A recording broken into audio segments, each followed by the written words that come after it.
Ishiro Oda parece estar finalmente revelando o grande segredo por trás do Barba Negra. No capítulo 1107 do mangá de One Piece, vemos o Gorosei Saturno indicar que Barba Negra pertence a uma raça especial. A raça dos Bucaneiros foi introduzida recentemente como um dos maiores mistérios de One Piece, trazendo consigo um poder latente e um segredo que ainda não nos foi revelado, e ainda nos fazendo olhar para trás na história para tentar saber quem e o que são esses tais bucaneiros. Mas e se eu disser que o Oda já nos antecipou há muito tempo dois membros dessa raça, fazendo com que esses dois estejam intrinsecamente ligados um ao outro? E ainda que o Dr. Vegapunk acabou explicando lá nas entrelinhas o que havia de tão especial nessa raça no exato momento em que ele desliga a consciência de Bartolomeu Kuma. Se você tem um coração tão grande quanto o Kuma, deixa aquele like aí embaixo para ajudar a divulgar esse vídeo. Mas se você tiver 3 corações, você pode deixar um like, se inscrever no canal e ainda ativar o sininho para continuar navegando pelo universo de One Piece aqui com a gente. Essa chamada foi boa, então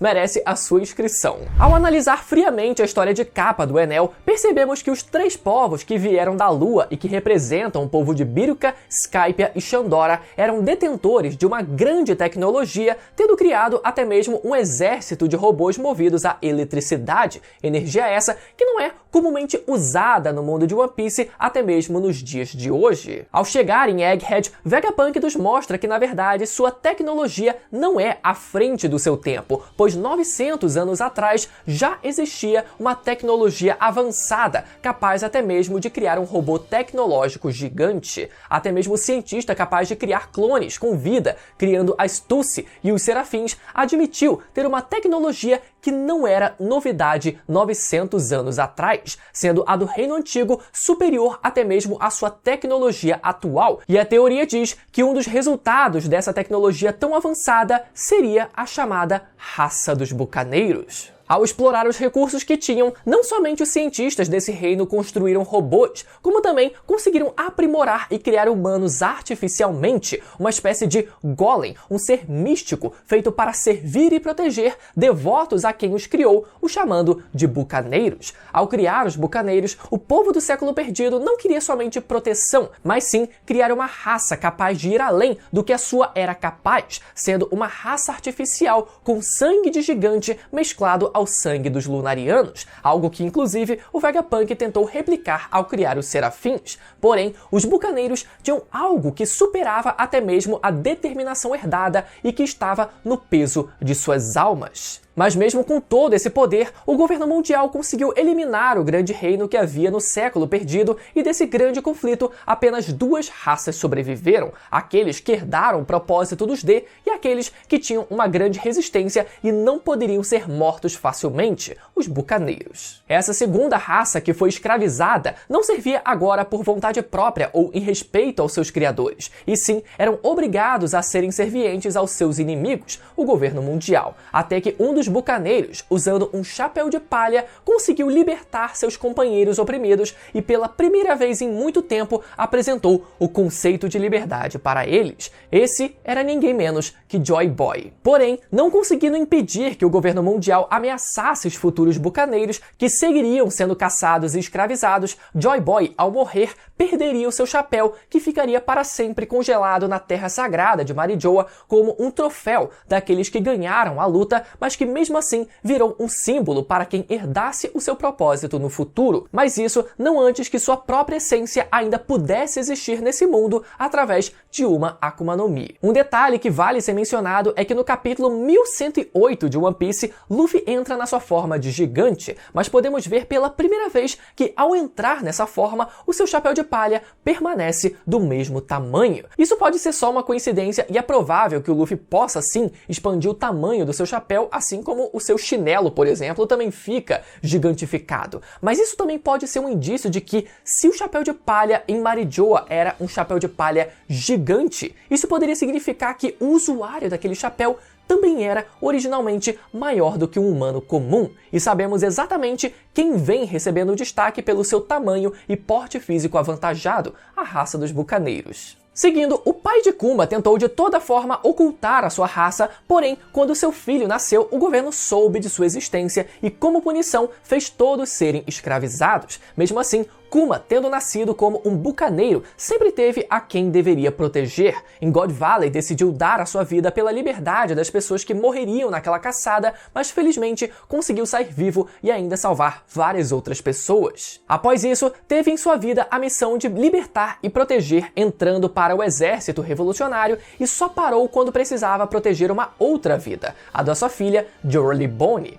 Kuma teve suas memórias totalmente apagadas e virou completamente um ciborgue, perdendo a sua consciência. Porém, algo dele ainda resistiu. Mesmo após Vegapunk achar que era o seu fim, algo fez com que Kuma ainda fosse atrás de quem ele protegia. Algo que pudesse reescrever as ordens do Vegapunk, algo especial da sua raça. Mas o que a sua raça concedeu para que ele pudesse ser capaz de ultrapassar um comando sobre a sua vida? O homem chamado Barba Negra pode nos dar essa resposta, pois seu corpo há muito tempo vem quebrando as próprias regras desse mundo, e no arco de Marineford, ao adquirir o poder de uma segunda Akuma no Mi, fez o mundo inteiro ficar em choque. Marco, ao ver isso em primeira mão, relembra ao seu bando que Teach não era alguém normal e que havia algo diferente sobre ele. Seria isso o mesmo que fez Kuma agir, mesmo na ausência da sua própria consciência? Durante o flashback do Oden no confronto entre Roger e Barba Branca, Bug e Shanks, ao discutir sobre o Barba Negra, ouvem boatos de que ele nunca havia dormido em toda a sua vida, algo que os deixa intrigados, pois era humanamente impossível. E ainda, no seu primeiro encontro com Luffy e Zoro, eles não se referem a ele como uma única pessoa, e sim como eles, o que faz a Nami não entender sobre o que eles estavam falando, mas que pode finalmente fazer sentido. Afinal, o que teria no corpo do Barba Negra que faria os dois sentirem que não era apenas uma única pessoa ali? Será que eles se referiram aos outros membros do bando do Barba Negra? Eu acho que o mistério vai um pouco mais embaixo do que isso. Vegapunk, no capítulo 1072 do mangá, ao retirar partes das memórias de Kuma para estudar, fala que ao morrer, uma pessoa perde 21 gramas de massa e que isso poderia ser considerado o peso da alma. Isso seria o comum de acontecer aos seres vivos, mas se existisse uma raça onde os traços das suas almas ainda permanecessem no seu corpo, mesmo após a sua morte, uma raça a qual as suas almas pudessem sobreviver ao tempo, e se essa fosse a maior qualidade dos bucaneiros, a capacidade de permanecer com a sua alma viva e presa ao seu corpo mesmo após a sua morte. E quem sabe esse tenha sido o motivo para que o Kuma continuasse se movendo mesmo depois da sua morte. Os bucaneiros então não perderiam uns 21 gramas da alma ao morrerem, pois foram feitos para serem resistentes além da condição humana, e mesmo que morressem, seus corpos iriam continuar lutando, pois suas almas continuariam existindo nos seus corpos. Por esse motivo, mesmo Kuma perdendo todos os resquícios da sua consciência, ainda pôde se mover, pois em sua alma está o peso do que não pode ser apagado, a vontade de proteger aquilo que ama, da mesma maneira que seus antepassados tentaram proteger o grande reino. Agora, e se existisse alguém da raça bucaneira que tivesse a plena consciência de que poderia ter o controle sobre a sua própria alma? Esse homem pode ser ninguém menos que o Barba Negra. Não coincidentemente, Edward Teach, o Barba Negra da vida real, era, de fato, um bucaneiro. Existe até um livro sobre a lenda desse homem intitulado Blackbeard Buccaneer. Mas afinal, o que configura um bucaneiro exatamente na vida real? Os bucaneiros eram uma espécie de corsários ou marinheiros livres, particulares do Mar do Caribe durante os séculos 17 e 18. Originalmente, o nome era aplicado aos caçadores sem terra de javalis e gado nas áreas praticamente desabitadas de Tortuga e Hispaniola. A carne que pescavam era defumada em fogo lento em pequenas cabanas, que os franceses chamavam de boucans, e depois vendidas para corsários. Eventualmente, o nome boucan foi aplicado também aos próprios corsários que compravam essas carnes e marinheiros fora da lei também, e seu nome adaptado para bucaneiros. Detalhe que o elemento central da origem desse nome se trata de comida, né? Algo que o próprio Luffy também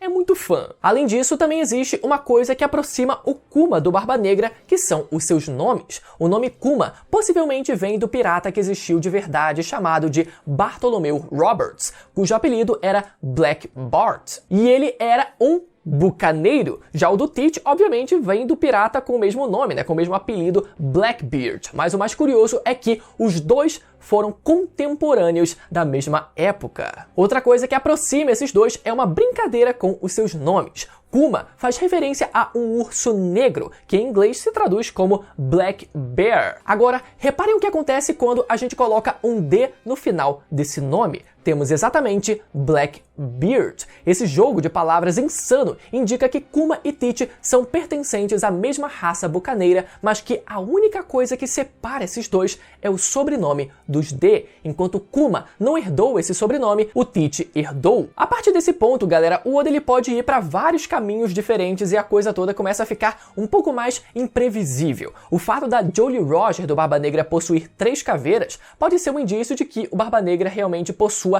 3 almas habitando o seu corpo e que ele tenha plena consciência disso. Afinal, ele mesmo que criou a própria Jolly Roger, né? Mas de quem seriam essas outras 2 almas? Afinal, o Barba Negra, ele tem a sua própria. Se fosse para dar um palpite, eu diria que seriam as 2 irmãs do Barba Negra, reveladas pelo Oda numa One Piece Magazine no ano de 2019. Numa edição dessa revista, Oda revelou um rascunho da mãe do Barba Negra e de suas 2 irmãs. De quebra, ele ainda desenhou uma reação de espanto do Ace ao ver aquelas 2 garotas. Talvez ele tenha ficado surpreso com a mera existência delas 2, mas pode ser que ele também tenha ficado surpreso com o fato de alguém tão feio como o Teach, né, ou tão mal educado, tudo daquele jeito dele do Teach, ter 2 irmãs tão bonitas e bem educadas. Ou seja, esse rascunho mostra que o Oda pelo menos tinha a intenção de fazer uma cena em que o Ace conhecesse as 2 irmãs do Teach em algum momento da história, talvez em vida ou talvez apenas em foto, caso elas tenham morrido, por exemplo. Não tem como a gente saber, mas vai que o Oda ainda aproveita essa cena, né, esse rascunho,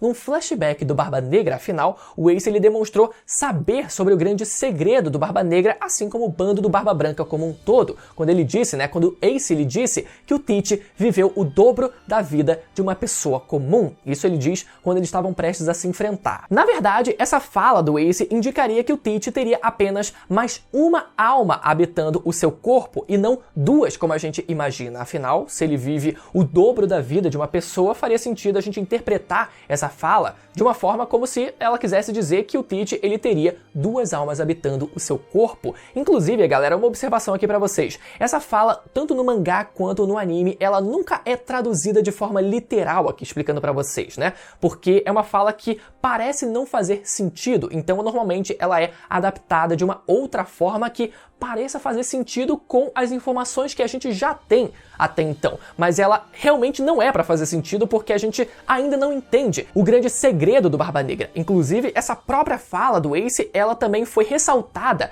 se eu não me engano, em algum material oficial, né? Não lembro agora se foi um databook, uma One Piece Magazine ou qualquer coisa do tipo, mas ela é ressaltada como parte do grande mistério que envolve o Barba Negra. Então, a gente não sabe se o Teach ele teria 2 almas habitando o seu corpo ou ao todo seriam 3 almas habitando o seu corpo, né? E ainda, como o Teach ele teria armazenado uma segunda ou até uma terceira alma no seu corpo, a gente não tem como saber por enquanto. O que sabemos é que existem personagens no mundo de One Piece com a capacidade de manipular a sua própria alma e a de terceiros, como Brook com a sua fruta da reencarnação e a Big Mom com a sua fruta da alma. E ainda o próprio Vegapunk, que detém o conhecimento sobre o peso da alma, mas não chegou a manipular nenhuma até o momento. Então é difícil imaginar o Teach ele sendo capaz de fazer algo do tipo por conta própria, ou até mesmo imaginar que outra pessoa tenha feito algo com o seu corpo, como inserir uma segunda ou uma terceira alma no corpo do Barba Negra. Afinal, nem o próprio Vegapunk ainda demonstrou esse tipo de capacidade. Mas eu digo que talvez a resposta para isso seja até mais simples do que a gente pensa. Talvez um mero haki do armamento já fosse o suficiente para tornar tangível até mesmo algo como a alma de uma pessoa, e dessa forma o Barba Negra transferir as almas das suas irmãs para dentro de si. Além disso, o fato do Teach não dormir não parece ser um padrão de todos os bucaneiros, já que o Kuma nunca demonstrou ter esse problema e o Barba Branca, outro personagem que parece pertencer a essa raça, arrebentava o Ace enquanto puxava um ronco pesado. E ainda temos o Shebek nessa equação toda, que também também pode ser aquele que habita o corpo do Barba Negra. Mas levando em conta que são 3 as caveiras na Jolly Roger do navio do Barba Negra, eu prefiro ir mais pro caminho das 2 irmãs do Teach habitarem o seu corpo de alguma forma.